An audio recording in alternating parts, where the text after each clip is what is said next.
Hoy en Leyes Pop nos sumergimos en una comedia icónica del año 2021 que celebra el poder femenino, la autoestima y el brillo del rosa, ya que nuestra protagonista nos mostrará que ella no renuncia a su identidad para triunfar en un mundo masculino como el derecho. Es así que junto a una abogada y psicóloga que es súper increíble, analizaremos varios estereotipos, leyes y momentos épicos como el bend and snap. Así que comenzamos.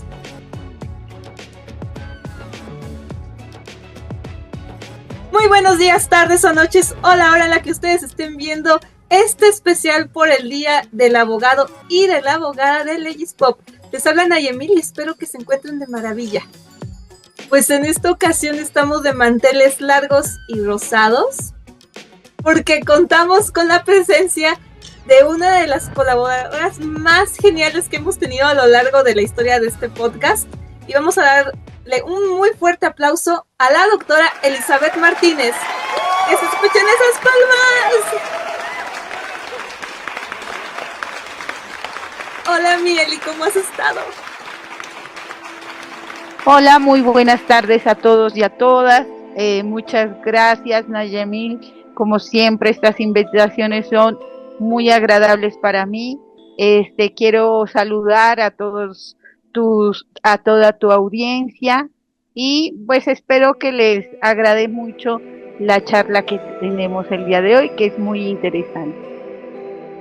Sí, amiga, es que, a ver, el tema que nos trae en esta ocasión, como ya lo vieron en el título del podcast, es una de las películas, yo creo que más icónicas en cuanto a lo que se refiere al poder femenino en los últimos 25 años, de verdad.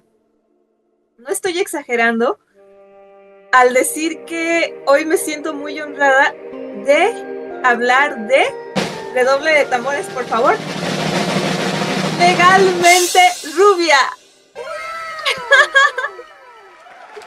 Y a ver, antes de que comencemos, no sé si tú te has dado cuenta que hay muchas reacciones de abogadas en específico sobre esta película, de abogada reaccionando a Legalmente Rubia, abogada reaccionando a Ellie Woods, abogada así. Y normalmente, y aquí voy a hacer un pequeño paréntesis, una pequeña acotación antes de que comencemos a abordar también nosotras como abogadas.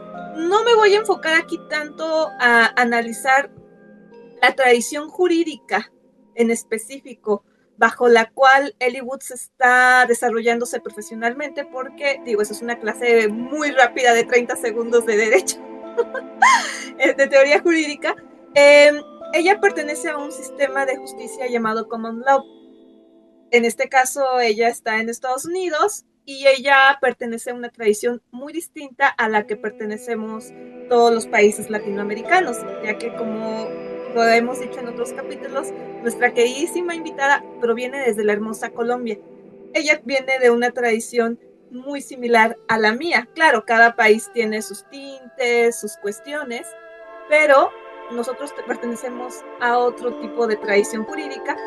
Por eso nos vamos a ver nosotras un poco más cercanas a nuestras realidades como países, a diferencia de lo que vemos con Ellie Woods, ¿no?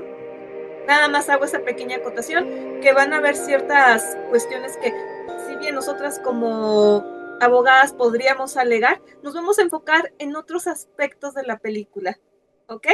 Y es así que, amiga, vamos a iniciar directamente con este personaje, la protagonista, que además es casi que tu tocaya, Ellie Woods. A ver, bueno, yo para el día de hoy les quise traer un cortísimo, pero muy pequeño perfil psicológico de ella. Comienzo con lo que son los rasgos de personalidad. Tenemos que este es un personaje, obviamente, de una película, Legalmente Rubia, que fue del 2001. Tiene como profesión estudiante y posteriormente ella se convierte en abogada. Sus rasgos observables es inteligente, carismática, femenina y muy resiliente. Entonces, miremos qué rasgos de personalidad tiene este personaje. En cuanto a la apertura a la experiencia, Ellie tiene una gran apertura y demuestra curiosidad, creatividad, disposición al cambio. Su decisión es postularse a Harvard sin tener experiencia previa en el derecho y revela una apertura a nuevos desafíos, que esa es una característica muy compleja de tener y de asumir.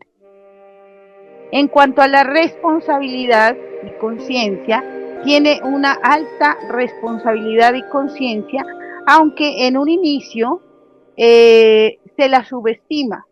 Él se muestra organizada, persistente y comprometida. Estudia ella con disciplina, se adapta a las exigencias académicas y demuestra ética profesional en todas las cosas que ella hace.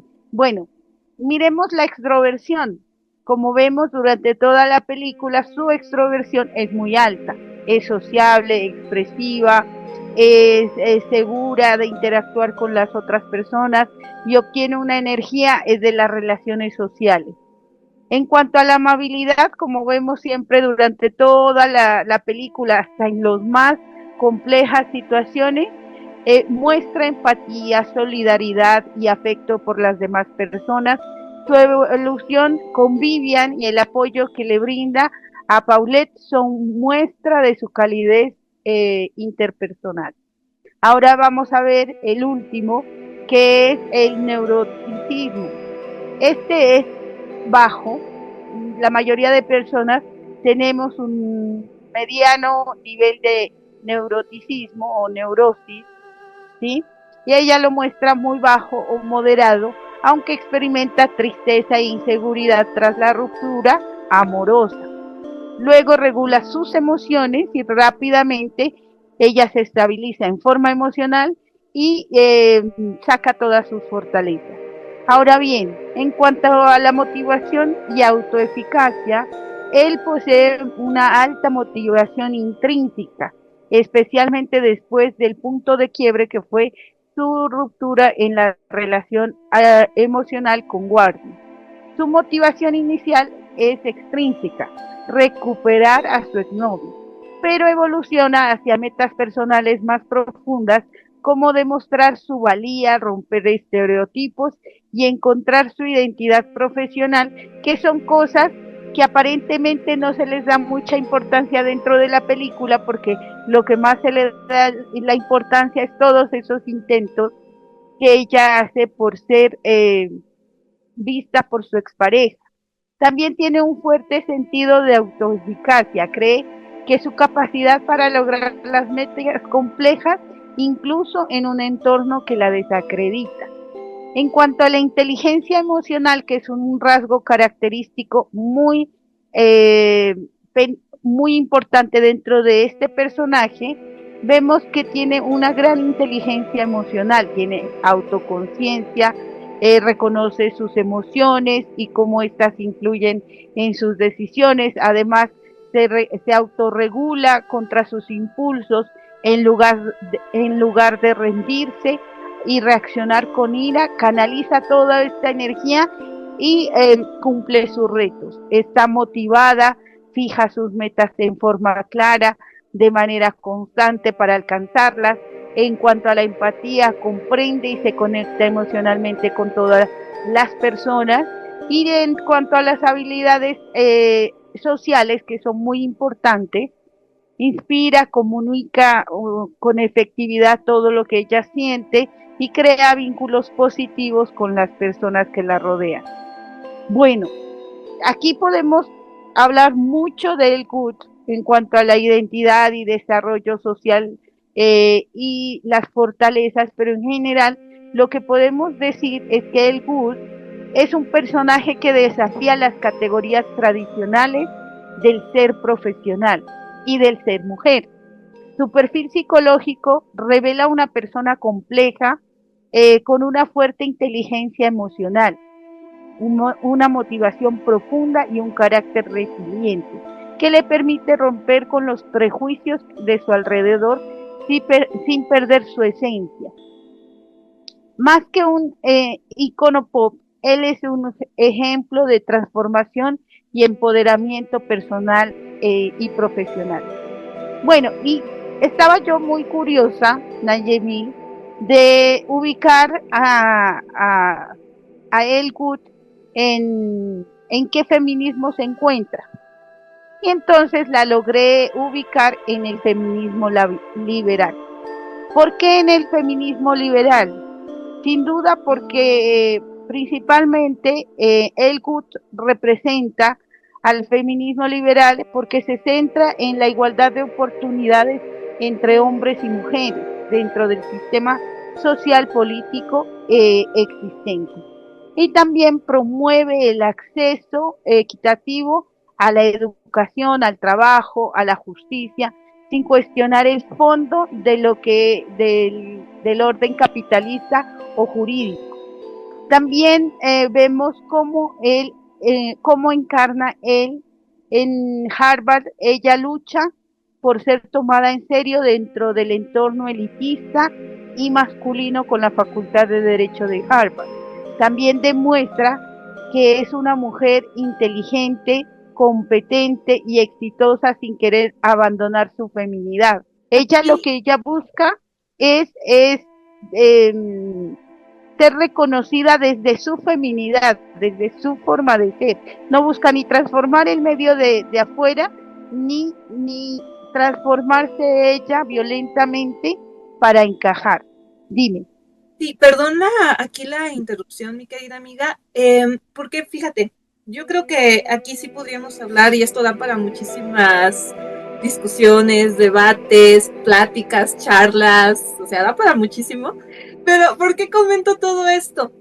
Porque a día de hoy podemos ver mucho, esto lo podemos ver mucho en redes sociales, sobre qué es ser femenino, qué es ser masculino, que hay distintas formas de feminidad. Ah, es que tienes la energía masculina, es que tienes la energía femenina. No sé si tú has escuchado eso, amiga, que mencionan mucho ese tipo de cuestiones, y es aquí cuando digo, particularmente veo a Ellie Woods como una persona que está en el camino de la heroína, no puedo decir del héroe en este caso, en el camino de la heroína, buscando defender su autonomía y su individualidad como persona.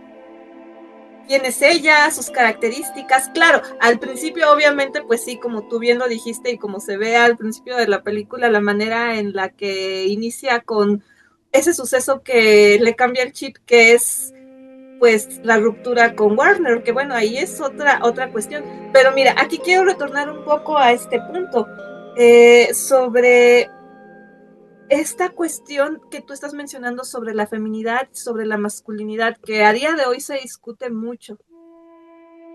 Entonces, ¿por qué? O sea, tú estás ahorita comentando esta cuestión de cómo Ellie tiene, bueno, tú acabas de explicar todo su perfil psicológico y también estás comentando el entorno bajo el cual ella ingresa y trata de básicamente sobrevivir, si me permites la expresión. Entonces, ¿cómo es que aquí, bajo tu percepción, observas que Ellie desafía estos estereotipos, vamos, al abrazar dicha feminidad? Y para ti, en este caso, ¿qué sería la feminidad? A ver, bueno, hay varias cosas de las que dijiste, Nayemi, quiero dar mi opinión. Primero, una de las cosas que yo he observado en los youtubers, no en todos, en algunos, quizá la mayoría, que se limitan a repetir cosas que escucharon y no hay un estudio profundo. Una de las cosas que a mí me molesta mucho es que los que menos estudian y los que se dedican a repetir frases y tendencias son los más vistos. Entonces, incluso tienen mala ortografía porque ponen letreros ahí. Y la mala ortografía puede parecerles a muchas personas insignificante, pero no, es un indicio de algo, de que algo está fallando, ¿no? En el sistema. El hecho de recibir cualquier cosa, de recibir y de tomar cualquier opinión y volverse radical en esa opinión sin investigar, es como arriesgarse mucho emocional y personalmente, y entonces los espectadores tienen que generar esa cultura crítica para saber cómo escoger qué escuchan, o si lo escuchan, cómo escucharlo en forma crítica, ¿sí? Porque no todo lo que se ve en internet o en las redes tiene una base teórica. Por lo otro punto que me llamó la atención fue lo de los constructos sociales de los cuales hablabas. Todo es un constructo social. Mientras todas las personas estemos en esa interrelación, todos esos códigos que nos ayudan a estar juntos y a trabajar juntos son códigos creados por nosotros. Entonces el concepto de feminismo, la forma, el vestuario, son constructos sociales y estereotipos que se han ido creando y han ido variando en la historia. Entonces, lo que era moda antes, por ejemplo, todas las modas, el corset, las zapatillas, el maquillaje, las pelucas, eran moda para los hombres para verse más masculinos. El maquillaje era para verse más masculino. Las zapatillas era para verse más masculinos y más altos, porque hubo un rey, no me acuerdo si era Luis XVI, que era muy bajito, un francés, y tuvo que hacer y diseñar unos zapatos de taco para verse más alto. Los corsés eran para hombres, ¿sí? Y Mira, esa sí no me la sabía. los corsés en las mujeres no era para que se haga la cintura, sino para sostener las faldas. Entonces, en la época, en esa época, la moda era de determinada manera, el comportamiento de las mujeres y de los hombres era de determinada manera, y eso era lo aceptable. Ahora, pues con todo el surgimiento de los derechos humanos y toda ese quererse resarcir con poblaciones que se consideran minoritarias y vulnerables, y a las mujeres, aunque no somos minoritarias, por el mismo hecho de no habérsele reconocido los derechos desde hace mucho tiempo, se la toma como vulnerable por ese desconocimiento de derechos. Entonces, si te pones a estudiar históricamente, vas a descubrir ciertas cosas y vas a decir, bueno, si antes el labial era y el maquillaje era para los hombres, para verse más masculinos, entonces ahora no, que un hombre se maquille, no se lo ve masculino, sino que quieren verse femenino. Entonces simplemente es una tendencia. ¿Sí? Es una tendencia. Entonces, así que yo digo, bueno, es una tendencia, es una moda, es un gusto, y estamos en un mundo donde se supone hay libertad. Entonces, ese prejuicio de estar juzgando de lo que le hace el otro, ese es el que crea bando y el que crea y atomiza movimientos como el movimiento LGTBI o los movimientos feministas, porque ahora ya no son el grupo de mujeres, sino que ya se divide en grupo de mujeres negras, en grupo de mujeres indígenas, en grupo de mujeres, bueno, entonces pierde poder político. ¿Y qué pasa? Al perder poder político ya no va a incidir en las decisiones importantes que se toman. Entonces, mira, la desinformación lo que hace, la desinformación hace que tú, o sea, divide y vencerás. Justamente eso te iba a decir, porque pareciera que nos estamos segregando como poniéndonos en cajitas. Es que, o sea, por ejemplo, es que tú eres una mujer con estos rasgos, tienes esto, Pero a ti te discriminan más porque tienes estas características y desafortunada o afortunadamente depende mucho del cristal con que se miden ciertas cosas. Tú acabas de decir algo que de hecho yo te iba a decir, divide y vencerás, porque hay problemas que a todas las mujeres nos afectan de forma común.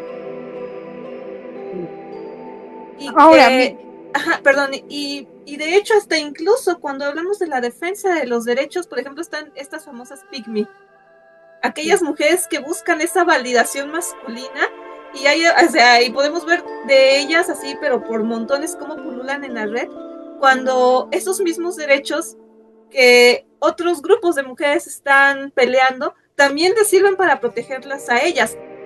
o sea, es que Claro. son muchas cosas que se tiene que tener en cuenta. Mira, volviendo a tu pregunta de cómo una mujer tiene que desenvolverse dentro de ese sector profesional, vamos a ver que nuestras mayores detractoras son las mismas mujeres, ¿sí? Entonces, ¿por qué somos las mismas mujeres? Porque así como los hombres compiten, las mujeres somos muy competitivas entre nosotras.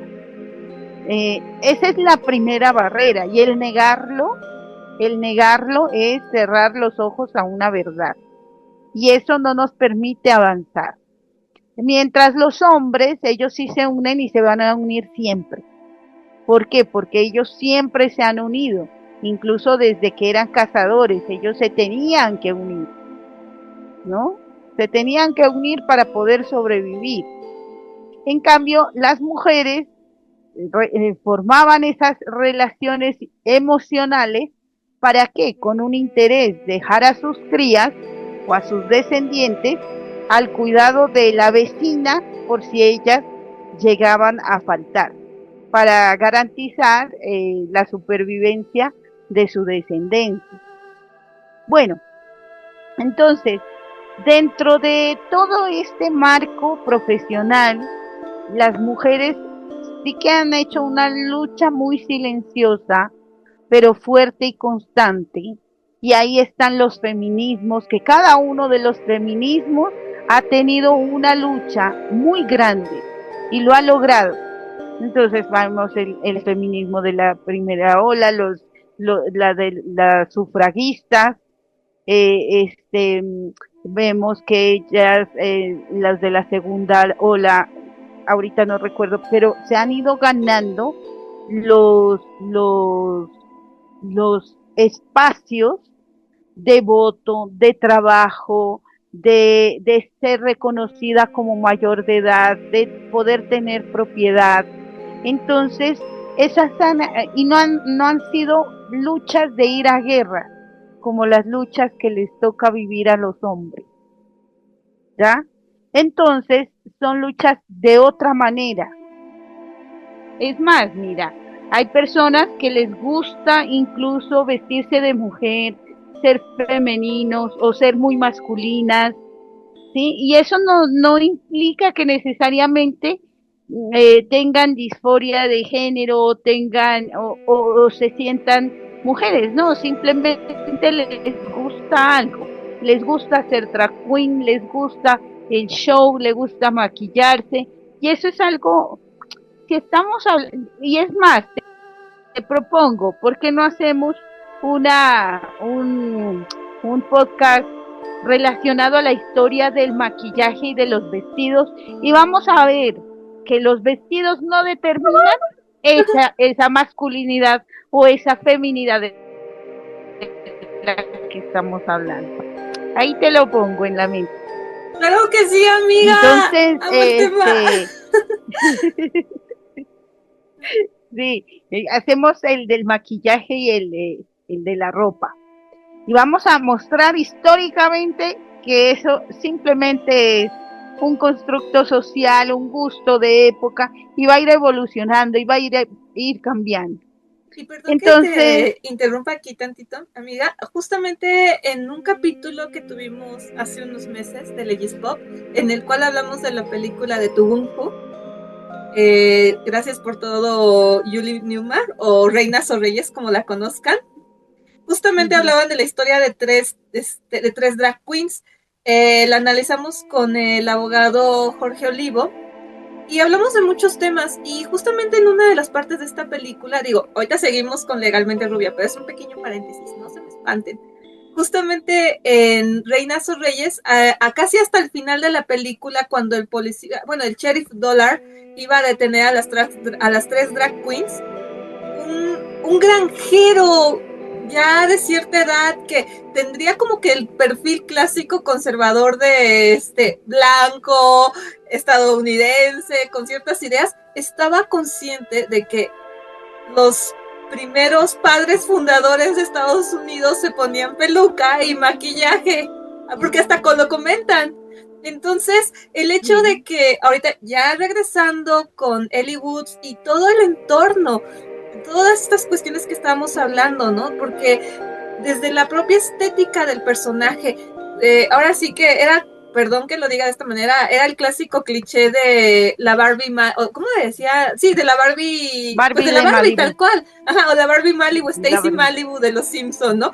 O sea, los vestidos rosas, el cabello ondeado, el tono de maquillaje, pero a pesar de todo, Ellie se sentía cómoda siendo así, y tanto es así que los colores, lo vivaz, lo enérgico en el sentido bonito, lo dinámico, lo reflejaba hasta en su indumentaria, en su arreglo, en su currículum, con su hoja de color rosa y perfumada, cuando se le entrega al profesor Callahan, que eso se me hace demasiado astuto e inteligente, porque quieras que no, que entregues un currículum así perfumado, la verdad es que es un toque para identificarte, para distinguirte y separarte del resto. Hasta en el olor, impresionante.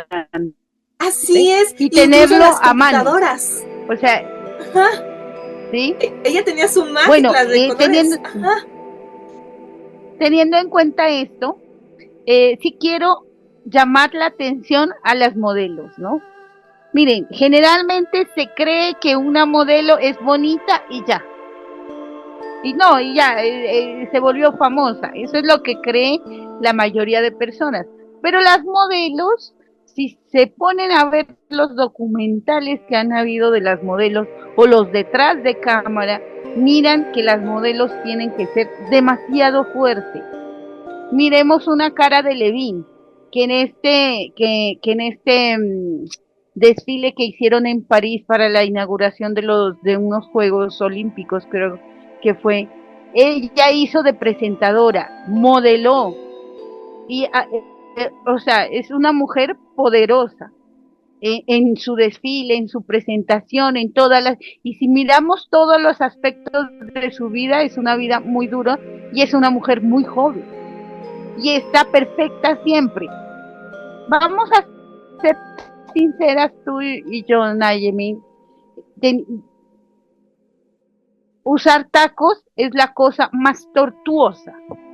Y las modelos usan unos tacos de no sé cuántos centímetros en una pasarela, incluso a veces les ponen de agua, bueno, o sea, eso implica trabajo. El maquillaje, el cabello, el cuidarse, el soportar esos desfiles, el tiempo, la tolerancia, la postura. Y ¿ibas amiga, a decir algo? Otro paréntesis, sí, porque esto involucra incluso a mi propia facultad. Yo estudio en Ciudad Universitaria, bueno, en la UNAM, bueno, estudié, mejor dicho, en la UNAM, en Campus Ciudad Universitaria. Y no me van a dejar mentir que las personas que sean alumnos o simple y sencillamente quien conozca Ciudad Universitaria en la Ciudad de México, hago la aclaración, el piso está diseñado para que las personas caminen con zapato plano, está con tenis, porque bueno, se entiende que los estudiantes por lo regular andan con tenis y aparte pues al estar en un campus, pues hay muchas carreras que van convergiendo, ¿no? Pero ¿qué pasa? Que, y a mí me pasó eso durante la licenciatura, habían profesores y sobre todo profesoras. Curiosamente eran más las profesoras las que nos hacían, por ejemplo, en días de exámenes, no siempre, porque no nos obligaban a ir en todas las clases. Claro que quienes trabajaban de pasantes, pues ellos sí iban todo el tiempo de traje, porque saliendo de la universidad, pues se iban luego a los despachos y así, ¿no? Pero me refiero, sobre todo en los primeros semestres, que habían profesores y sobre todo profesoras ya de cierta edad, te hago esta acotación, de cierta edad, te estoy hablando de un rango quizás ya de 50 años hacia arriba, que nos hacían ir de traje con tacón alto en un piso que estaba todo empedrado. ¿Saben lo que es caminar con tacones en ese tipo? O sea, pareces Bambi recién nacido. Pero eso habla mucho, o sea, eso dice demasiado, porque no es como, digo, los hombres pues están todo el tiempo con el zapato plano, ya sea un zapato formal o tenis o lo que sea, pues ellos no tienen problema, pero porque aparte Las vestido, mujeres. tacones, cosas así, y No, claro, y es más, si los hombres usan taco, el taco para los hombres, como ellos son más músculo que grasa, lo manejan mucho más fácil. Ellos tienen mucha más fuerza, ellos se esfuerzan menos, ¿por qué? Porque sus piernas son más fuertes. Entonces ellos van a sufrir menos con tacos. Las mujeres sí sufrimos demasiado con tacos. Ahora mira, el hecho de ver a Elle Woods, que ella estaba perfecta incluso cuando estaba en la cama llorando por el exnovio, o sea, muestra un grado de perfección demasiado alto. Siempre la mujer tiene que estar muy arreglada. Yo hacía una similitud a Marilyn Monroe, que me parece que se basa esta película en Marilyn Monroe. Vemos a Marilyn Monroe, que fue una mujer que se produjo a sí misma. Ella cambió de voz, cambió de color de cabello, se produjo a nivel físico y fue un icono del cine y un icono de belleza. Entonces miramos cómo ella usó su belleza en un mundo machista. Y las mujeres en esa época eran ese tipo de entrada, ¿no? Entraban por su belleza. Y mira, si tú te pones a ver, actualmente sucede lo mismo. Dentro de las empresas sí que vale mucho la imagen. Muchas veces dicen, no, la imagen no vale nada, pero para los que tienen dinero, para los que ya tienen sus empresas, vemos un Bill Gates vestido humildemente, ni tan humildemente, porque si te pones a averiguar cuánto valen sus camisas o buzos, te caes para atrás. Entonces, sí, muy sencillos, porque no les interesa impactar a nadie. En cambio, las personas que vamos a conseguir un trabajo, sí nos tenemos que arreglar porque tenemos que causar una imagen, que causar una impresión. Y entonces dicen, no, lo que pasa es que ellos quieren verse como ricos. No, no se quiere ver como ricos, se vende una imagen. es que, a ver, aquí estás diciendo Sí, una cosa muy interesante porque incluso aquí hasta podríamos hablar de otras concepciones como los old rich o los new rich, que se están haciendo mucho alusión últimamente en internet, esas tendencias, ¿no? De que nuevos ricos, tienes un look de nuevo rico o tienes un look de falso rico, de es que te pones aquí todas las marcas estampadas, es que eres nuevo rico, no tienes gusto, no tienes clase, pero si tienes este estilo, estos colores sobrios y así, ya está, es que ya tienes apariencia de viejo rico. O sea, número uno. Número dos, retornando un poco a lo que decías de la idea de ajá, Marilyn Monroe, justamente Ellie Woods durante esa cena con Warner, al estar conversando con él y que él pues o sea, de qué manera la corta también, ¿no? O sea, porque me acuerdo que desde el brindis, como sí, ella, horrible. o sea, lo de la copa y él nomás así como que, luego para que le diga así de forma tranquila, no, pues sabes qué, que terminamos y todo para que le dé a entender que él buscaba a una Jackie Kennedy y no a una Marilyn Monroe, cuando pues Marilyn Monroe, tú ahorita lo acabas de decir, o sea, la señora tenía un coeficiente intelectual muy elevado, y tanto es así que hay una anécdota, digo, yo no sé qué tan cierto sea, ¿no? Porque luego ya muy ves que, alto. ajá, que decían que Marilyn Monroe le había propuesto tener un hijo a Albert Einstein, según esa anécdota que decían, ¿no? Y que él decía que no, porque qué tal si salía con la belleza de él y con la inteligencia de ella. Eso hubiera querido Albert Einstein, pero bueno, justamente está ese prejuicio de que la belleza no se puede Sí. compaginar con la inteligencia. No puede ser bonito o hegemónicamente agradable, apreciado, supuestamente, porque no va eso con la inteligencia. Porque aquí ya entraríamos incluso con esos clichés, por ejemplo, lo de que tú estuviste ahí, hablando de Betty la Fea. Pero justamente porque se venden esos Claro. clichés de que no se puede ser una persona agraciada, pero también inteligente. Bueno, ¿y dónde queda Cleopatra? ¿Dónde queda Cleopatra? Que se supone era una mujer, una niña muy hermosa y muy inteligente. Entonces, que gobernó uno de los reinos más poderosos de esa época en su adolescencia. Y era una mujer y hermosa. Entonces, ¿dónde quedan esas cosas ahí?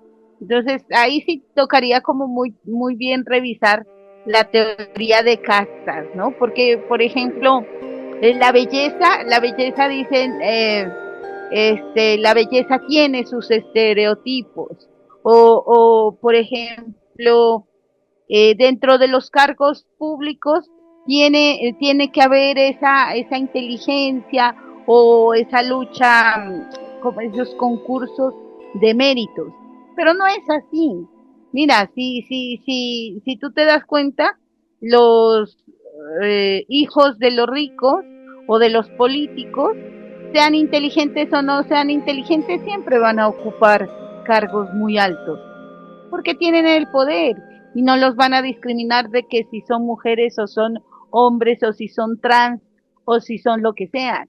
No los discriminan porque están dentro del grupo que tiene poder. ¿Dónde nos discriminamos? En la clase media baja. Ahí es donde surgen las discriminaciones. Entonces, o sea, hay que mirar también desde el punto de vista económico, ¿no? ¿A quién beneficiamos con estas luchas? Yendo a Elwood, miramos que quién se mira esa lucha de clase, la nueva novia, que ella tenía una familia políticamente adecuada para guardia, ¿ya? Entonces sí tenía políticamente adecuada, su forma de vestir era y no era tan voluptuosa. En cambio, el Good era de los ricos que solo pensaban en divertirse. Entonces eran como decir la clase social de élite y la clase social de los que llegaron allá y no se sabe cómo, Y ¿no? amiga, Ahí está. sí, no, ahorita que estabas diciendo precisamente lo de esa percepción, es que vuelvo a lo mismo, es como esto que se está diciendo ahorita de los nuevos ricos y los viejos ricos, se podría más o menos decir eso, que ya la familia de Vivian se podría aquí como que un poco catalogar con lo que ahora conocemos como los old rich o los viejos ricos. ¿Por qué? Porque justamente tú lo vienes diciendo y sí se ve a lo largo de la película que ellos ya vienen de una tradición política como un más estilo Jackie Kennedy. Y de hecho no por nada ella tiene el pelo corto, Vivian. Yo creo que sí es una pequeña parodia ahí, tal cual. Pero vámonos un poquito con la familia de Ellie Woods y en específico con su mamá. Te pongo en contexto. En un momento dado hay una escena en la cual Ellie Woods está platicando con Paulette. ¿Por qué? Porque Paulette está siendo pretendida por un mensajero muy apuesto y ella pues ya está sanando de una ruptura muy triste que tuvo con una persona que, por lo que se da a entender, la maltrataba y que la cambió por alguien más. Ajá.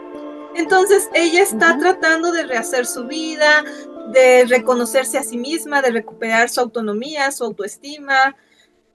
Entonces ella le enseña un movimiento que es el bend snap, que se le enseñó su mamá. Entonces me gustaría que habláramos de eso y que viene muy de la mano con lo que estábamos ahorita hablando. Viene así, mira, encadenado. Entonces me gustaría que habláramos de esta escena súper icónica del Ben Snap. Pero aquí en específico, quiero que me hables un poco cómo es que se juega con la feminidad como una herramienta precisamente para obtener estos fines. ¿Tú qué opinas? O sea, ya me estás platicando un poco de cómo se ocupa la estética para poder salir adelante o tener o lograr algún objetivo, pero me gustaría que nos enfocáramos un poco más en esto. ¿Tú qué opinas? A ver, miremos la naturaleza, ¿no? Hay unas aves hermosas que ahorita no recuerdo el nombre de ellas. Hay una que me encanta. El macho llega a un árbol y comienza alrededor de ese árbol a limpiarlo y a quitarle todas las hojas de su alrededor. Demora horas. Lo limpia, deja sin hojas, deja el espacio muy limpio. Entonces se demora horas y luego comienza a bailar. Tiene un plumaje que se lo pone como si fuera faldita y como que si él tuviera unos sombreros de esos bailes españoles impresionantes, y comienza y baila y da vueltitas y vueltitas, y entonces la hembra, que no tiene ese plumaje tan hermoso, es quien lo escoge, pero lo escoge con dos condiciones. Una, que el sitio donde él esté bailando y donde él haya propuesto para el nido esté completamente impecable, y dos, que su baile sea realmente hermoso. ¿Ya? Entonces, ese es el acto de seducción de esa ave. Si nos ponemos a ver en la naturaleza, los animales, cada uno de ellos tiene su acto de seducción. Y los seres humanos no nos quedamos atrás. Cada uno de nosotros, y de acuerdo a las culturas, tenemos actos de seducción que nos permiten llamar la atención a esa otra persona, mujer u hombre, para que se fijen en nosotros. Entonces son rituales de apareamiento necesarios para generar esa proximidad. Son actos de seducción, de enamoramiento, que a la hora de la verdad son hermosos, son bellos y son necesarios para disfrutar y para fijarnos en esa persona o hacer que esa persona se fije en nosotros. Y nosotros a nivel social también tenemos que aprender tanto a escoger, exigir, ¿no? Y como a ofrecer nuestra personalidad. Es como una entrevista de trabajo, puede ser. Porque es que mira, el conformar una familia es una especie de trabajo que te dura pues todo lo que dure tu matrimonio y toda la vida cuando tienes hijos. Y el cortejo es una parte fundamental porque es en el momento en el cual tú escoges una pareja con la cual vas a compartir muchísimas cosas, entre ellas los hijos. Por eso es fundamental el conocer ese tipo de rituales. Y este movimiento hace como énfasis en que las mujeres también tienen que cortejar a su hombre, que atraerlo, ¿no? Como la ave de la cual te estaba comentando, que atraía a su pareja para que ser escogida. Entonces, a mí me parece fundamental entender este tipo de códigos que manejamos los seres humanos para relacionarnos amorosamente con el otro.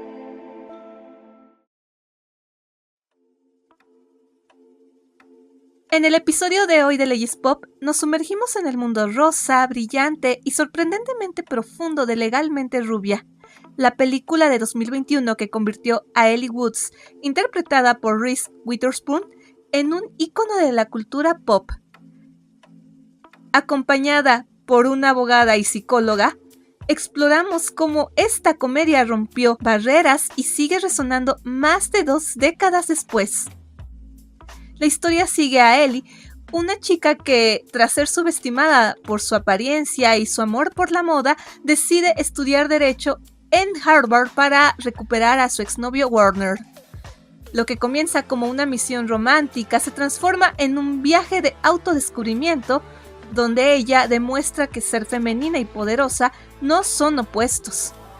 Desde el icónico Bend and Snap hasta su triunfo en un juicio usando su conocimiento sobre permanentes, la película mezcla humor con mensajes de empoderamiento, autoestima y sororidad.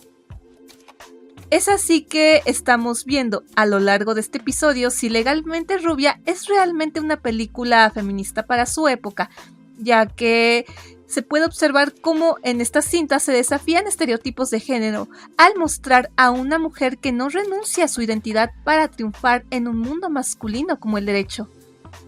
También es necesario ver la precisión de las escenas legales, porque aquí se observa cómo es que la confianza de Ellie crece frente a los prejuicios de Harvard, y desde el lente de género también se observa si la película refleja las luchas reales de las mujeres en profesiones dominadas por hombres. Legalmente Rubia no solamente nos dio frases como el ya icónico Bend and Snap o What Like It's Hard, sino que también nos dejó un legado que inspiró musicales, secuelas y generaciones de abogadas. Y este episodio es una celebración de su impacto cultural y una invitación a reflexionar cómo ocuparías tu propio poder para romper barreras. También me gustaría que en la caja de comentarios me cuenten cuál es su escena favorita de Ellie Woods.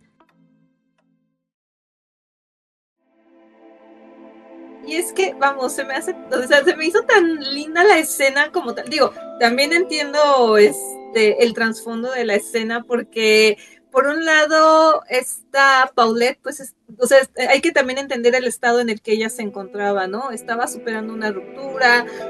Ellie lo había ayudado a recuperar a su animal de compañía, a su perrito, que lo quería como su perrijo, casi.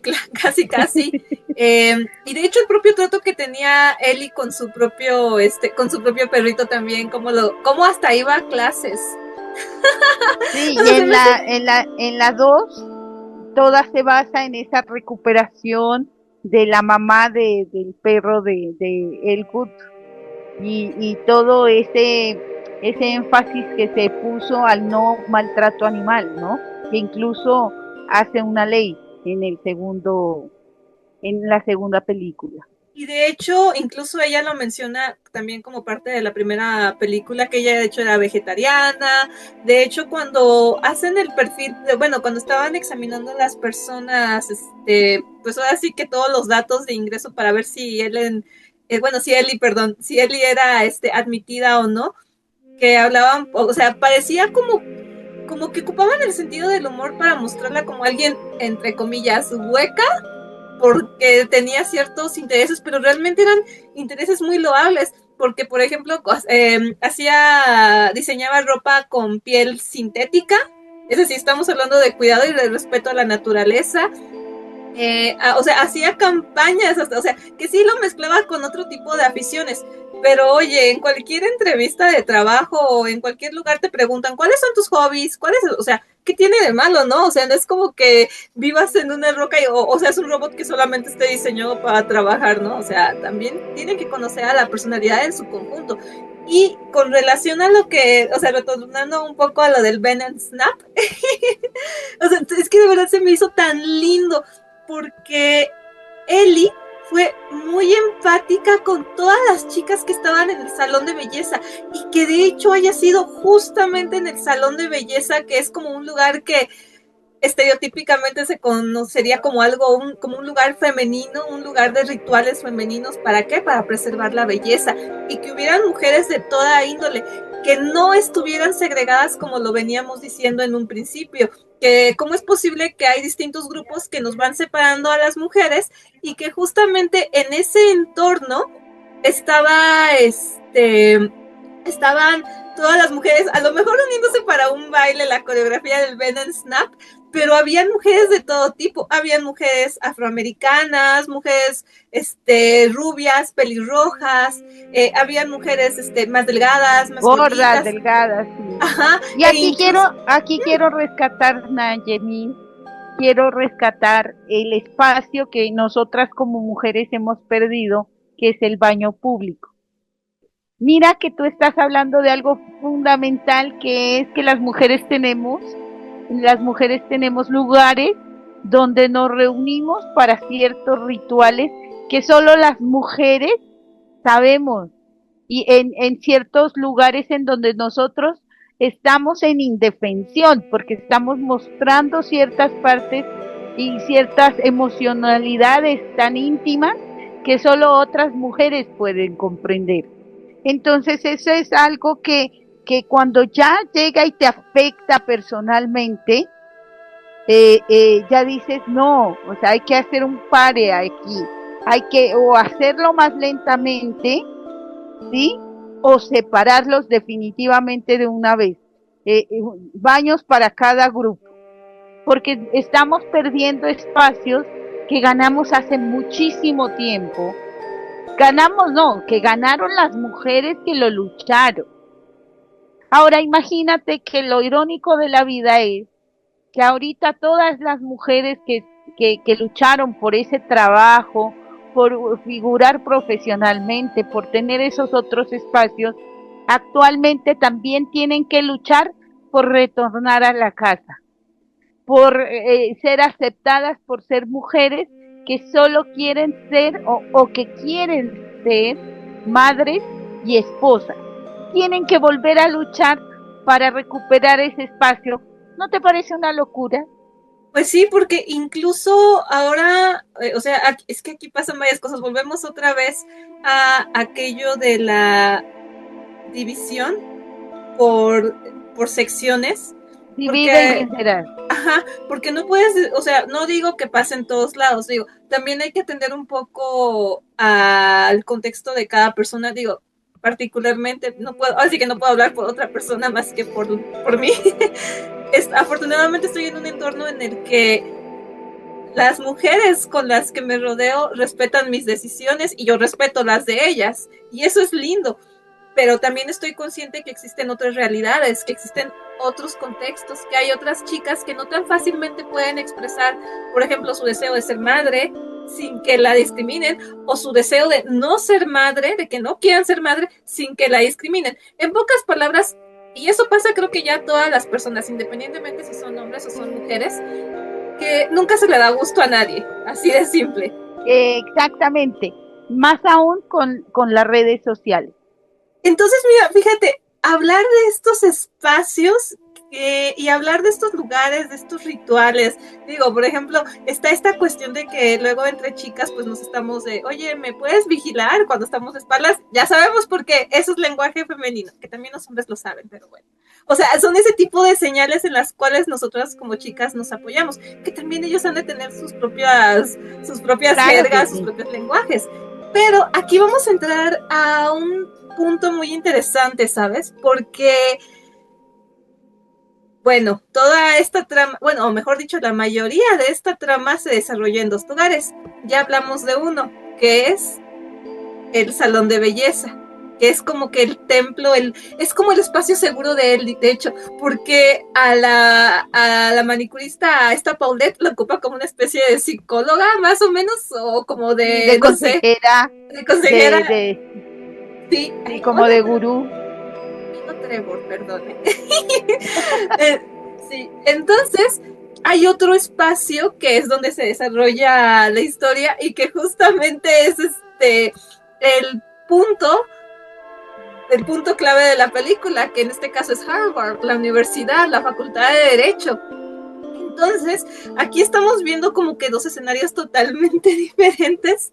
Uno es el salón de belleza, el otro es la universidad. Entonces, aquí sí me gustaría preguntarte en específico, ¿tú qué opinas de cómo se muestra el ambiente de la firma de abogados? Que también, bueno, eso es como que otro lugar, pero es como la consecuencia directa de la facultad y en este caso la propia Universidad de Harvard. ¿Cómo notas ese entorno? Ya no tanto desde tu perspectiva como psicóloga, sino como abogada. A ver, yo estudié en universidad pública y en universidad privada. En universidad pública, en psicología, y en universidad privada, en derecho. El ambiente en la pública se me parece mucho a la Universidad de Harvard, porque en la pública tú competías con todos. Era una, pues allí no tenías amigos, ahí tenías la competencia ya por graduarse lo más rápido posible y por graduarse de la mejor manera. Entonces en la pública no hay amigos, hay competidores. Entonces sí que lo miro así. En la universidad privada ya miré como un poquito más de fraternidad, y en los consultorios jurídicos sí miré de nuevo esa competencia por sobresalir. Entonces yo pienso que sí retrata lo que es el salir al campo laboral. Tú sabes que cuando se sale al campo laboral es una competencia por el mejor, por ser el mejor, por ser el más bonito, el más destacado, al que lo van a llamar para el trabajo, porque ya sales a un mercado, ya sales a ofrecerte tú como profesional. Y en la Universidad de Harvard lo muestran a un extremo muy grande, porque si vamos a ver, Estados Unidos es muy competitivo y es un competidor sanguinario, ¿no? Si lo vemos de esa manera. Y ellos mismos dicen que Nueva York es una de Washington y Nueva York son ciudades brutales, en donde la competencia y el vivir en sí es muy duro, y se necesita tener unas fortalezas personales, porque si bien se va a cumplir el sueño americano, ese sueño americano se va a cumplir con trabajo.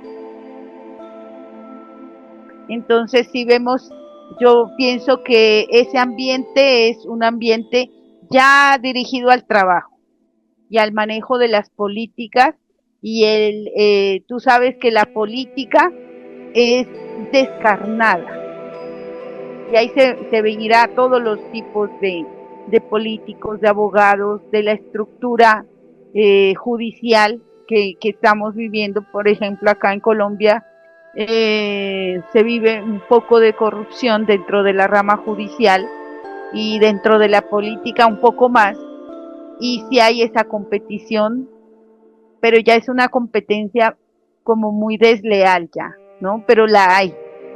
Sí veo como un reflejo muy claro, un espejo muy claro, ¿no? De la realidad.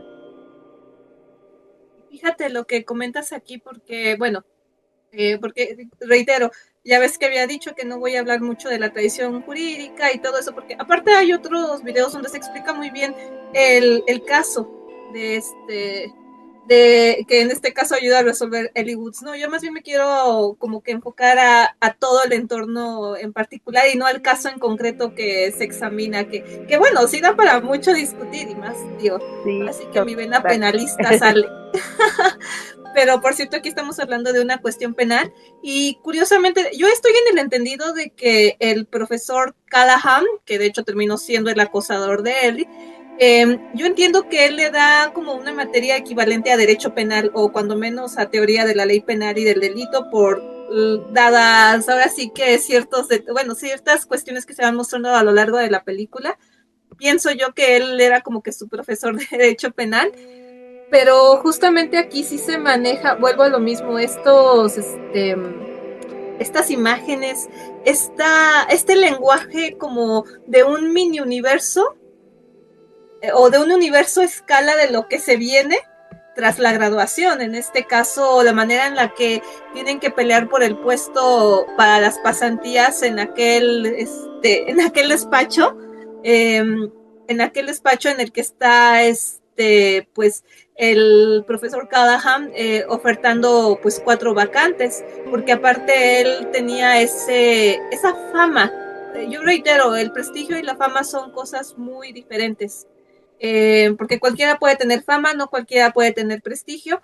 Él tenía muy buena fama, pero en cuanto al prestigio, pues dejaba mucho que desear, porque incluso él no se había ganado el aprecio de su propia clienta, porque de hecho él hacía todo lo necesario para demostrarle a su clienta que él no confiaba en ella como clienta. Y perdón, Pero si yo fuera una persona que quiero contratar a un abogado, yo quiero que ese abogado confíe en mí. Si quiero ir con un psicólogo, quiero que ese psicólogo también se convierta, o sea, que me dé la confianza para que me pueda dar un servicio, en este caso el servicio terapéutico. Un médico igual, el servicio médico, porque si no aquí ya estaríamos incluso hablando de cuestiones de revictimización, que era lo que le estaba pasando a la señora Wyndham. Totalmente. Que digo, todo lo que estaba pasando, ya había perdido a su marido y todavía tenía que ser, ahora sí que tachada justamente por estos estereotipos, porque ¿cómo es posible? Es que era una joven bonita, guapa, en sus veintitantos, pero que aparte ya era millonaria. ¿Por qué se había casado con un viejo sesentón? Porque así lo daban a entender. Y la respuesta tan magistral que ella dio, pues que no vieron el tamaño de su miembro viril. Eso explicaría por qué estaba tan enamorada de él, ¿no? Y así tal cual lo mencionan. Entonces, aquí yo te quiero preguntar esto, amiga. ¿Tú crees que esta película de alguna manera inspira a las nuevas generaciones a estudiar derecho o solamente van mostrando una glamorización exagerada de la profesión? Quiero llamarte aquí en 3 puntos que me llaman y que mucho la atención de todas las cosas que dijiste que son realmente importantes. Todo. A ver, los 3 puntos que yo quiero llamarle a la audiencia la atención es la ética profesional. Si bien es cierto, hay muchos programas en donde los han utilizado para crear moda, ¿sí? Los abogados que se visten de determinada manera, los médicos que se visten de determinada manera, que tienen un goodwill, que tienen un estándar y demás, pero ¿y los pacientes y los clientes, qué pasa con ellos? Entonces, no solo llamarles la atención a las nuevas generaciones de que si estudien para ser unos profesionales éticos y no solo unos profesionales bellos, porque allá no se va a un desfile de moda, allá se va y cada decisión que tome cada profesional, sea médico, psicólogo, abogado, va a influir no solo en el cliente o paciente, sino en toda su familia, porque depende que entre a la cárcel o que no, que se cure o que no en la medicina. Entonces, dentro de una cirugía, y eso es lo que les digo yo en las conferencias, dentro de una cirugía no van a poder tener el tiempo de decir, ay, en esa clase no estuve, ¿no? O esperen, voy a revisar cómo se hace aquí en esta cirugía, porque en esa clase falté. No, tiene que haber esa competencia, esa calidad profesional, ese saber. Por eso cuando llegan mucha gente y dice, no, es que la memoria en la escuela no es importante. Mentira. La memoria en la escuela siempre fue y será importante, porque si usted no se acuerda de cómo hacer esa cirugía, de qué tipo de terapia usted le puede aplicar a su paciente, o de dónde está la norma de su caso, no va a poder ejecutarlo. Por ejemplo, acá se dan las audiencias orales o verbales. Entonces, tiene que el abogado saber, tener la experticia suficiente de reaccionar inmediatamente, de tomar decisiones. Si no sabe, si no tiene el conocimiento, va a dudar, y esa duda va a afectar a su cliente, a su paciente y a su familia. Entonces, todos los profesionales, todos los días tenemos decisiones sobre esas personas. Quiero pensar que los espectadores de la película Legalmente Rubio ya sí se dieron cuenta que Elle Woods hace énfasis en ser profundamente crítica dentro de su profesión, profundamente ética. O sea, hasta tal punto de llegar al perfeccionismo del cual estamos hablando, en su vestir, en su presentar, en estar atenta, en el saber, en el tomar decisiones rápidas, en la capacidad de análisis, y no solo en esa parte de la belleza, porque realmente ella se reivindica como mujer femenina, pero como una mujer femenina empoderada y capaz de hacerlo y hacerlo bien, dentro de la profesión en la cual ella esté y en el rol en el cual ella se desempeña. Es más, al final se ve que ella, pudiendo tomar decisiones que le faciliten la vida, ella toma las decisiones éticamente correctas, ¿sí? Y aún así, y por eso mismo, ella se vuelve una abogada prestigiosa, una abogada no solo famosa, sino de prestigio y de ética. Por eso mismo, cuando ella se gradúa con honores y con ofertas de contratos. ¿Por qué? Porque aparte tiene el combo completo. Es bonita, inteligente, ética y muy profesional. Y eso es lo que se está buscando actualmente, porque actualmente hay una decaída de nuestra sociedad. Todo, mira, las películas, desafortunadamente de mi país, sin senos no hay paraíso, y esas películas y novelas y series de narcos ha generado una cultura del facilismo, lo mismo las redes sociales, que haciendo payasadas se vuelven famosos y entonces ya se creen celebridades, se creen artistas y no tienen ningún talento, pero les llega dinero porque tienen views, porque tienen likes. Entonces ya se creen que han alcanzado muchas cosas, pero no han alcanzado un nivel crítico, nivel crítico de cómo asumir ese dinero que les llega, ese poder, esa fama, y luego viene la decaída y vemos a muchos youtubers, influencers, que llegan a un punto y luego caen. ¿Por qué? Porque no tuvieron el suficiente profesionalismo para mantenerse. Y un profesional es eso, es una persona que resuelve conflictos. Siempre se van a presentar conflictos, siempre. Y siempre el profesional con su conocimiento tiene que resolverlos. ¿Qué pasa con los influencers?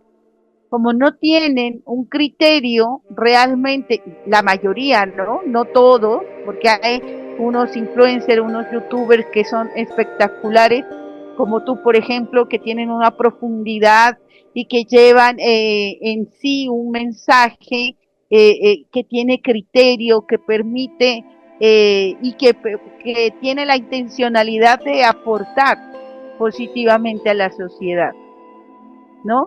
Entonces, como ellos no pueden, no tienen ese criterio, decaen y no se recuperan. Y comienzan a, por ejemplo, Kuno, que es uno de los influencers más polémicos que yo he mirado, ha dado tumbos por todas partes. Primero que era trans, luego que no, luego que sí, que es homosexual. Entonces va dando tumbos y se va golpeando a sí mismo.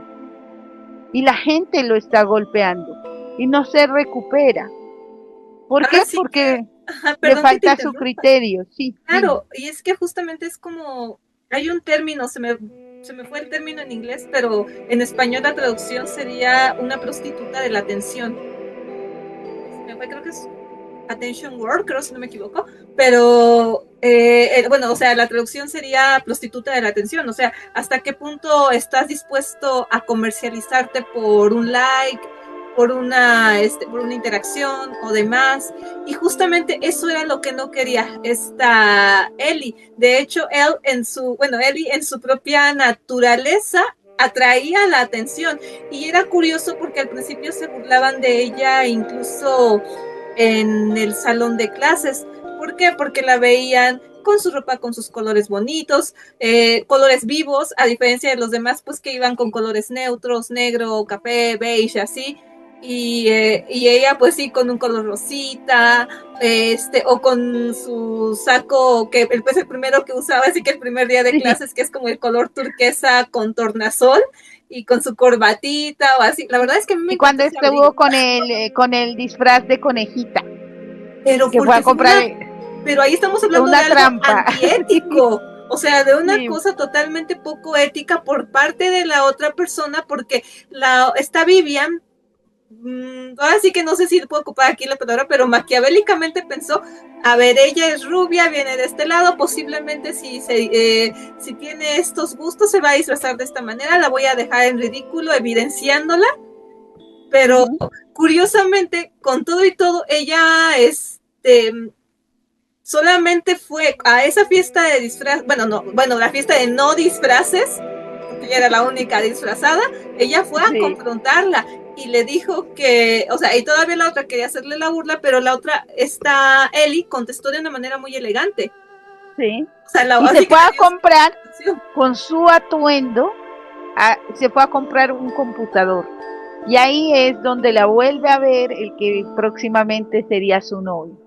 Y tenía su personalidad fuerte, ¿sí? De asumir y de decir, bueno, estoy vestida así y qué, ¿sí? Entonces, La que tiene. sí, sí, entonces es eso, es esa libertad, es la libertad que cada uno tiene de ser quien quiera ser, ¿sí? Pero también de no meterse en la vida del otro,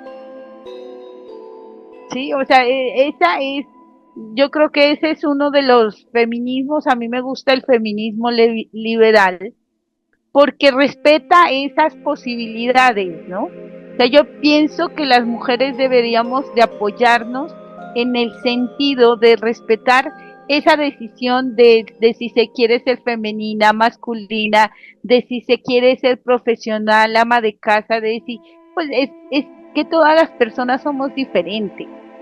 Sí, mira que el Good muestra todo ese respeto a Paulette, a las amigas de la preparatoria, de la fraternidad, a su madre, sí, a Vivian, la respeta mucho, a su clienta, todas las características, e incluso al, al, al, a al acusado, al que de los zapatos, también lo respetaba en su inclinación sexual. Entonces es la naturaleza, es, es lo natural el respeto, ¿no? El respeto yo creo que es un punto esencial para la libertad de las personas. Entonces, mientras nos respetemos nuestra libertad, yo creo que los constructos sociales que usemos, que usemos, van a ser de nuestro gusto y no van a molestar al otro, pero respetando esos espacios, ¿no? Los espacios de las mujeres, los espacios de los hombres, los espacios de los grupos minoritarios, de los trans, respetemos, pero pues no abusemos de esos derechos. En el momento en que se ha dado tanta prelación a ciertos derechos de ciertos grupos, se nos han estado quitando derechos a otros grupos. Y somos todos seres humanos. No nos olvidemos de eso. Pues bien, amiga, aquí es cuando estamos viendo diversos mensajes, porque ahorita con lo que estabas tocando podríamos hablar de una sororidad bien aplicada, porque, a ver, aquí socialmente se tiene como que esta idea de que solamente vas a apoyar a una mujer a secas porque es mujer y ya, así, aunque haga cosas malas, no, la sororidad tiene que ser pues bien ganada. Si la persona te respeta, si la chica te respeta, pues respétala. Y de hecho, o sea, también apóyala, sé solidaria con ella. Claro que sí, pero todo en su justa medida. No por poner de excusa la solidaridad se van a solapar conductas negativas de algunas mujeres, como por ejemplo lo que había hecho Vivian, que eso pues la verdad estuvo súper feo. O como lo que hizo, ay, es que se me va el nombre de la otra, de la otra abogada, que de hecho, si te acuerdas, estaban cuando fue como que el discurso de bienvenida, cuando estaban dando como las dinámicas de bienvenida, que había una abogada que de hecho curiosamente ella se tildaba como una chica feminista y todo eso, y curiosamente ella era una de las que más atacaban a Ellie. Es que se me fue el nombre. Sí. Y eso es algo que se mira en los grupos feministas, ¿no? Que es lo que te digo, mira, el peor enemigo de una mujer es otra mujer. Entonces hay grupos feministas que se dedican su movimiento a atacar a otras mujeres, a otros grupos, y hay esa división que nos hace ya sin poder, nos deja sin poder político, ¿no? Lo peor Entonces, porque, perdón, regresando a esta fiesta de no disfraz, a la convivencia, justamente esta misma chica, ahorita voy a poner el nombre porque me voy a acordar ahorita, pero voy a poner el nombre aquí en pantalla. Esta misma chica estaba hablando con Warner sobre la necesidad de que los periodos lectivos de clases, en lugar de que se llamaran semestres, se llamaran ovestres, en alusión a los óvulos en lugar del semen, porque es un lenguaje patriarcal y que quién sabe qué tanto, porque ese era el discurso que estaba manejando, y de hecho yo me acuerdo que hasta Warner estaba casi que quedando dormido en plena fiesta, y tan pronto como ve a él y llegando de conejita de Playboy, porque sí, era conejita de Playboy, con ese look clásico, pues luego llamó la atención, pero aquí lo triste pues fue todo lo que pasó, ¿no? O sea, todas las veces en las que la propia Ellie fue subestimada, devaluada, bueno, ahora sí que la tomaban poco o nada en serio, hasta que de poco en poco se fue ganando el respeto de las personas. E incluso estaba recordando a otro de sus compañeros, uno alto, un muchacho alto, que hasta incluso ella le ayuda. El más alto. Ajá, que hasta ella le ayuda a hacerse pasar por un momento como un ex ligue, con tal de que él pudiera ligar, y eso habla muy bonito de ella, porque ni siquiera le importaba que su imagen quedara en entredicho con tal de ayudar a su amigo, porque ese chico había sido uno de los pocos que realmente le había mostrado un respeto a su persona desde el principio. Entonces aquí sí, es cuando podemos totalmente ver, podemos ver en ese tipo de escenas que pudieran jugar un poco con la comedia, cómo es que en esta película se mezcla el humor con mensajes mucho más serios, más profundos. Y aquí pues yo creo que dos elementos claves a resaltar a lo largo de la película son la confianza en uno mismo y la perseverancia, encaminada a lograr buenos objetivos, claro sí. Está. Entonces, ¿tú cómo ves que logra y uno que se te olvida, es el amor por el derecho, el amor por la ley, ¿no? El amor es que se te iba a preguntar más adelante, pero dale, amiga. dale. Es muy bonita para las personas que estudiamos derecho esta película, porque resalta, ¿no? Resalta la parte filosófica en cuanto a los discursos, en cuanto a la posición que se toma dentro del juzgado, al poder que se maneja, ¿no? Entonces sí resalta ese papel del abogado como juez, del abogado como senador, del abogado, sí, en diferentes tipos, y de lo fundamental que es mantener esa ética. Entonces, es importante mantener esa ilusión de esa belleza de la película, pero siendo críticos, porque si la vemos superficialmente, ahí lo que muestra el Good es moda, es un nivel de vida alto, es un nivel de vida quizá muy gaseoso, pero si tú lo analizas, 3 mensajes fundamentales que da es profesionalismo, ética y amor por el derecho. Entonces, y para los abogados, yo creo que es una de las, sobre todo para las mujeres abogadas, es una película muy, muy bonita. Justamente con esa pregunta quería finalizar, ¿no? Me gustaría preguntarte aquí, amiga, para ya ir cerrando este capítulo que de verdad para mí ha sido tan bonito, y ahorita voy a explicar al final por qué, pero aquí sí me gustaría preguntarte si tú crees que personajes como Ellie Woods ayudan a cambiar las percepciones sobre las mujeres en profesiones exigentes? Yo pienso que personajes como todos los personajes que hubo en esta película, no solo el Good, sino Paulette, sino Vivian, muestran ciertas fases de transición de lo que se ve enfrentado una manicurista, por ejemplo, una abogada, una mujer empresaria, como fue la acusada, entonces la profesora de derecho, la admirada y la complicada profesora de derecho que todos hemos tenido.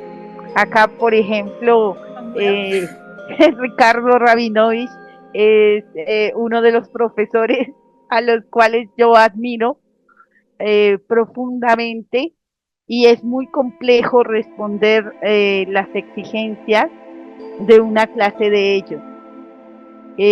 Andrea Gastrón, por ejemplo, eh, Juan Antonio Seda de la Universidad de Buenos Aires, eh, Pérez Collados de la Universidad de Girona, son abogados que muestran una forma diferente de ver el derecho. ¿Sí? Entonces muestran a derecho y literatura, a derecho y cine, a derecho y manga y anime, y nos brindan espacios en donde se muestra un punto crítico. Aquí en México tenemos a José Ramón, que es el doctor que también es influencer y muestra el análisis de muchas películas que van a trascender. Entonces, no solo películas, no es la película en sí, es tu criterio frente a lo que estás viendo. ¿Sí? ¿Desde qué punto de vista te paras? Te paras como abogado, te paras como psicólogo, te paras como ama de casa frente a esa película y cómo lo analizas. Entonces, puede ser la película o el anime o el manga o la novela literaria, pero si tú te pones desde el punto de vista crítico, esa novela, ese TikTok te va a construir como persona. Entonces, ¿qué es lo fundamental para mí?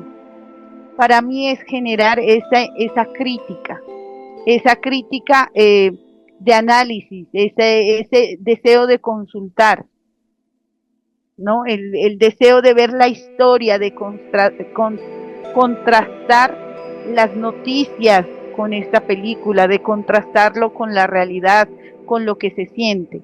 Entonces, claro que sí, que el cine, la literatura, las esculturas, los grafitis en las calles, como lo dice la doctora Andrea Gastrón, eh, muestran el derecho en el acto, ¿sí?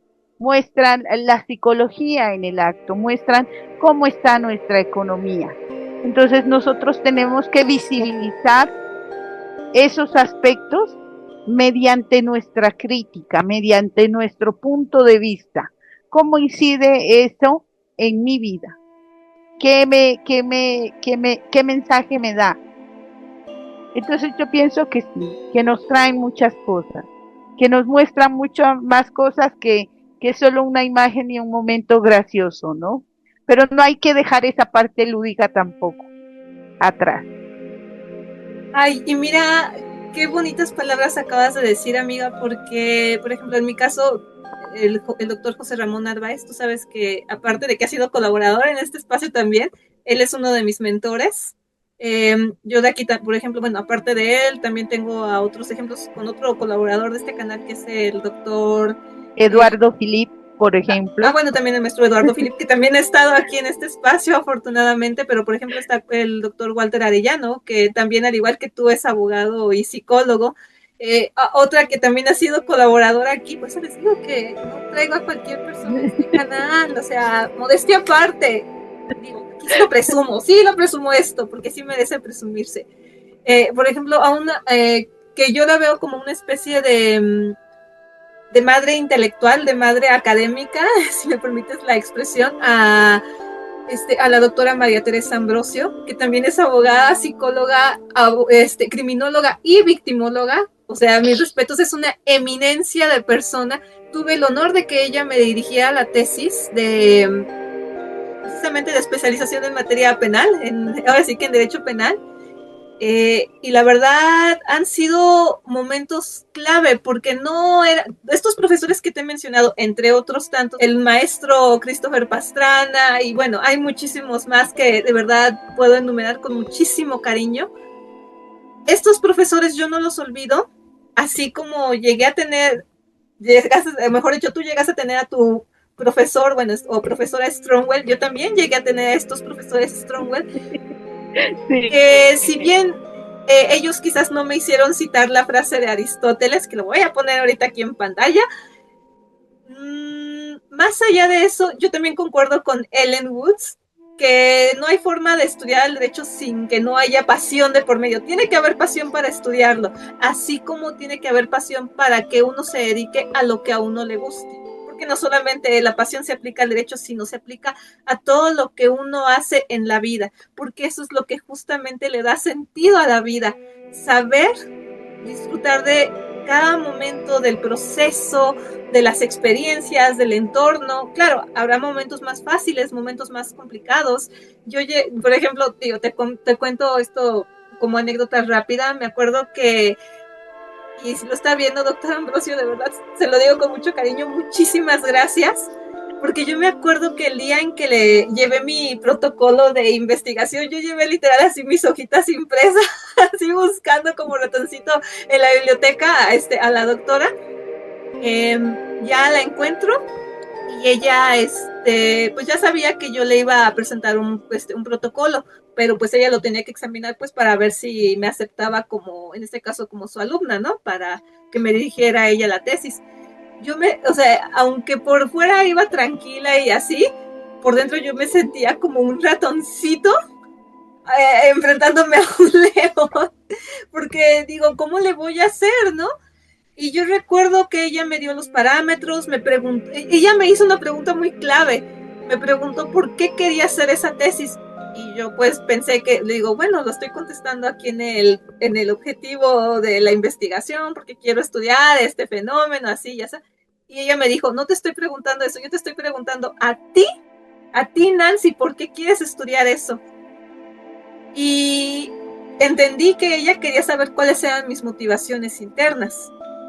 Y si bien tenía una respuesta al principio, esa pregunta no la contesté totalmente en ese momento. La fui contestando durante meses y meses en la elaboración de cada capítulo. La fui contestando con mis desvelos. Así como El Woods, veías que estaba estudiando en el salón de belleza, en la caminadora, buscaba espacios.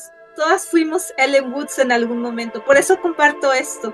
Porque independientemente de que si estás estudiando para hacer derecho, o bueno, para ser abogado, ¿no? Si estudias derecho o no, o si estudias psicología, o sea, lo que sea que vayas a dedicarte, en algún momento vas a tener que hacer un sacrificio para obtener algo, una meta. En este caso, afortunadamente, obtuve mi título, lo obtuve con mención honorífica, y lo digo de verdad con muchísimo orgullo, porque solamente yo sé lo que me costó realizar esa tesis. Después fue laureada.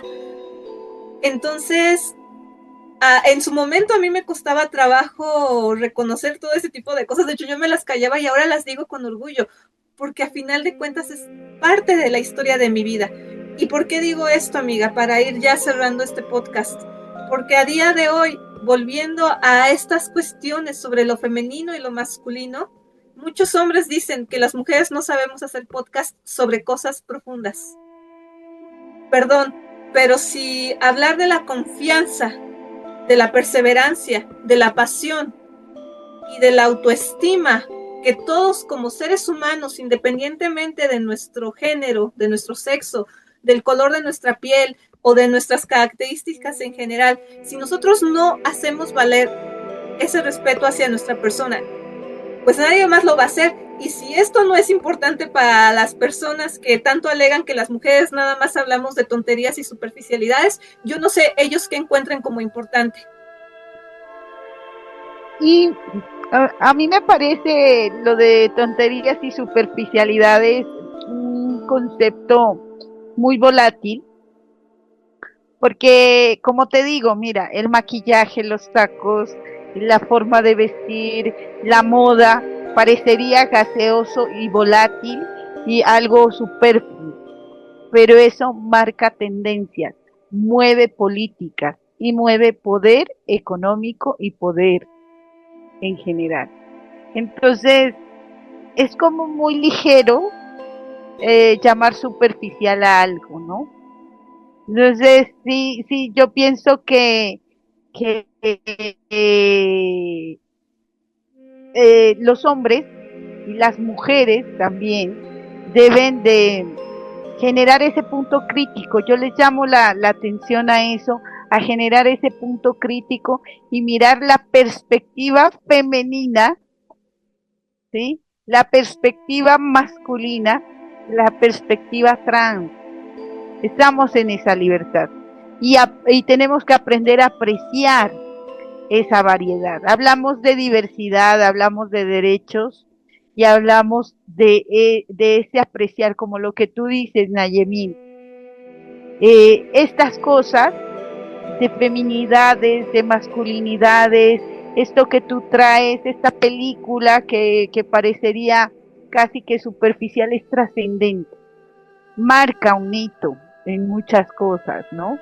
Y es importante analizar y mirar y transversalizar.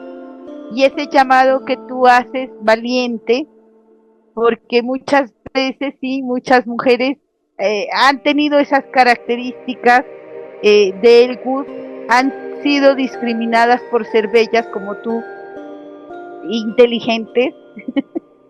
Entonces, y el sobresalir también genera envidias, genera opositores, ¿no? De pronto lastima egos. Y es esos espacios que tenemos que recuperar, ¿no? Ese sentir de que no se dejen herir su ego, disfruten lo que son, vivan lo que son y respeten lo que es el otro, ¿no? O sea, yo creo que con lo que tú dijiste queda muy claramente que hay que escucharnos y hay que valorar desde el punto de vista que separe el otro, ¿no? La opinión. Y como bien decía Ellie Woods, nunca hay que quedarnos solamente con esa primera impresión. Totalmente, y mira que dentro del trabajo, desafortunadamente, en una entrevista de trabajo lo importante es la primera impresión. Y si nos ponemos a ver, las personas llegamos por más experiencia que haya, por más experiencia, reconocimiento y trayectoria, a una entrevista siempre se llega con ansioso, con nervios, como le llamamos en la jerga cotidiana, con nervios, con temor a ser rechazado. Y podemos cometer errores, ¿no? Y entonces sí hay que valorar las segundas vistas, hay que dar la oportunidad a explicar. Sí, yo pienso que sí, que es muy, muy importante ello, Nayemi. Pues mira, Eli, ahora sí que de verdad fue un agasajo tenerte aquí y hablar de esta película porque para mí significa muchísimas cosas como parte de mi historia de vida. Estoy segura que también para ti y me atrevería a decir que para casi todas las abogadas.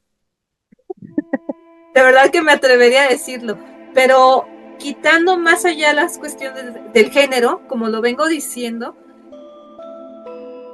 creo que todos, independientemente de nuestras características, todos a final de cuentas buscamos tenemos un sentido, estamos buscando ese sentido de pertenencia con el otro Digo, tú lo podrás explicar mejor, pero a final de cuentas, todos formamos parte de una sociedad, pero también tenemos nuestras propias características que nos distinguen, nuestra propia personalidad, lo que somos, lo que nos gusta. Claro, hay algunos otros tipos que, bueno, ahí ya sería irnos a hablar de psicópatas y eso es otro tema, ¿no? Pero refiriéndonos a las personas neurotípicas, sí, hay que hacer la acotación, refiriéndonos a este tipo de personas o a los que somos la inmensa mayoría, me atrevo aquí a decir que en el fondo todos siempre estamos en esa búsqueda constante de saber quiénes somos y de respetarnos por cómo somos. Por lo tanto, te doy muchísimas, pero muchísimas gracias por haber aceptado participar en este espacio que es tu casa. Así que, por último, me gustaría preguntarte cuáles son tus proyectos, planes y demás cosas que nos quieras compartir, por favor. Bueno, mi próximo proyecto con Nayemil va a ser el podcast del maquillaje y el vestuario. Sí. No, terminando un doctorado en educación y un doctorado en derecho. Actualmente estoy con profesores de la talla de Ricardo Rabinovich, de Juan Antonio Seda, Isabela Pérez Nieves, José María Pérez Collado. Entonces es un deleite estar en esas clases. Definitivamente estudiar genera un punto crítico y compartir estos espacios también lo genera. Yo los invito a todos, a toda tu audiencia, a que inspeccionen lo que se dice, a que lean la historia. Quien no conoce su pasado está condenado a repetirlo. Y nosotros actualmente estamos repitiendo muchos errores que ya no deberíamos, porque repetir, sobre todo con este avance tecnológico. Mis proyectos son esos, seguir trabajando y pues aquí te agradezco mucho por esta invitación tan espectacular en este espacio tan bello, tan agradable, y espero que a tu audiencia les guste nuestras charlas y que me vuelvas a invitar. Tenemos lo del maquillaje ya pendiente, amiga. Sí. Y además te voy a estar viendo en Fiarde. ¿En qué? En el evento del Fiarde te voy a estar viendo. Ay, sí. Vamos a estar en este evento, en donde sí que quisiera analizar un anime, quiero analizar un anime de andino.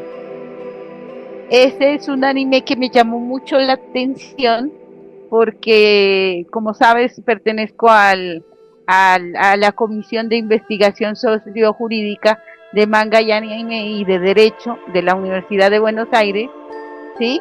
Entonces,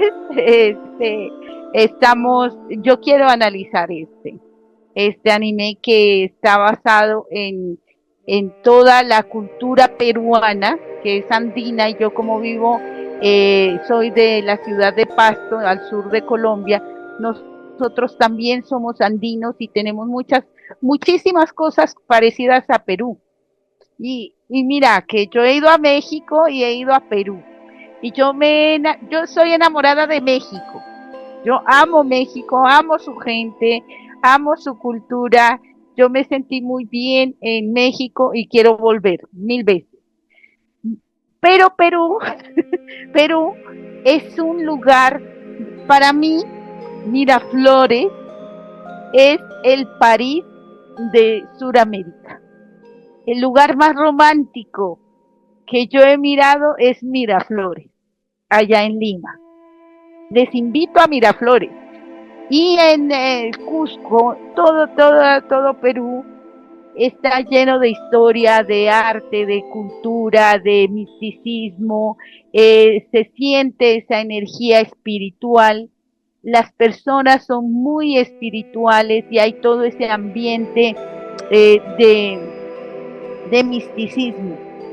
Entonces este anime trae precisamente todo ese ambiente del Perú y la música y los animales, lo típico, el vestuario, y entonces a eso los invito a mirar este análisis que voy a hacer en este hermosísimo evento al cual me invitaron también.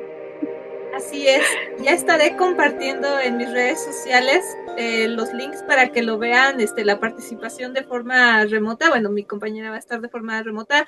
En mi caso, yo voy a estar participando bajo una perspectiva del derecho penal internacional, hablando de The Legend of Zelda, Tears of the Kingdom, analizando todos los delitos, en este caso contra la humanidad, todo aquello que sean los delitos o los crímenes de lesa humanidad, para ser precisa, que se presentan en Hyrule o Hyrule, como le quieran decir.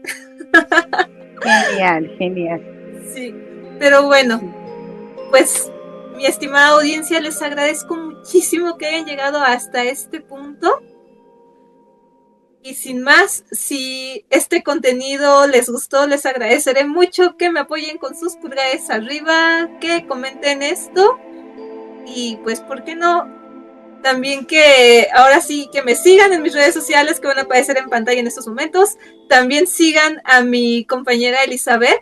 También voy a estar poniendo sus redes sociales. Suscríbanse a este espacio o denle click a la campanita de YouTube para que les notifique cuando subo nuevo contenido. Les agradeceré mucho si se hacen miembros de este canal para que pueda seguir creando contenido en este mismo espacio.